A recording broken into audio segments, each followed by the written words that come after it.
Bonjour et bienvenue sur le triptyque de vidéos sur la LPD, la loi sur la protection des données suisse. Je m'appelle Nicolas Vernaz et aujourd'hui on va vous parler des principaux points de conformité que vous devez effectuer pour vous mettre en conformité avec cette loi qui va rentrer en vigueur le 1er septembre 2023. Premier point, évaluer si vous avez besoin d'un DPO, un Data Protection Officer, ou en français un conseiller à la protection des données.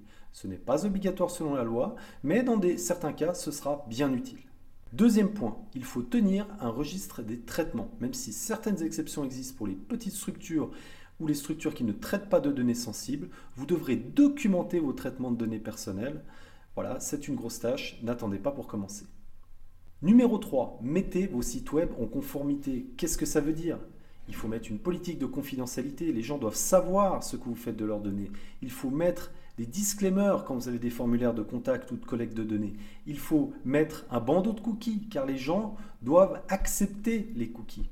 Numéro 4, revoyez vos contrats.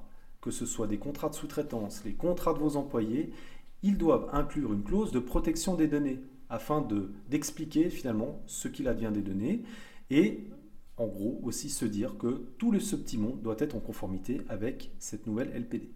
Informer et sensibiliser vos collaborateurs en tant que responsable de traitement, c'est-à-dire en tant qu'entité qui définit ou personne qui définit le but et la finalité du traitement, vous devez d'informer et sensibiliser vos collaborateurs. C'est obligatoire.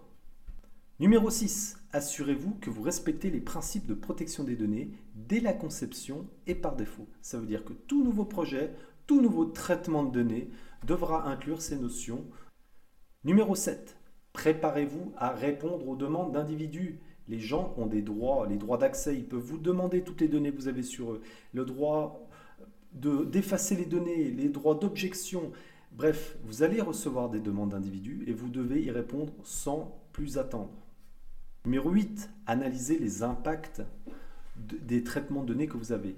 Il va falloir déclencher dans certains cas, si les traitements sont sensibles, des analyses d'impact. En gros, une analyse de risque pour savoir si vous respectez les droits, les principes et la sécurité des données. Numéro 9, assurez la sécurité des données personnelles. Confidentialité, intégrité, disponibilité. Vous devez assurer ce triptyque pour être conforme avec la loi. Numéro 10, préparez-vous en cas de violation, en cas de perte, de fuite de données.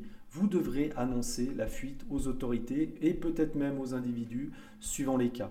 Il faut donc se préparer afin de bien gérer une fuite de données.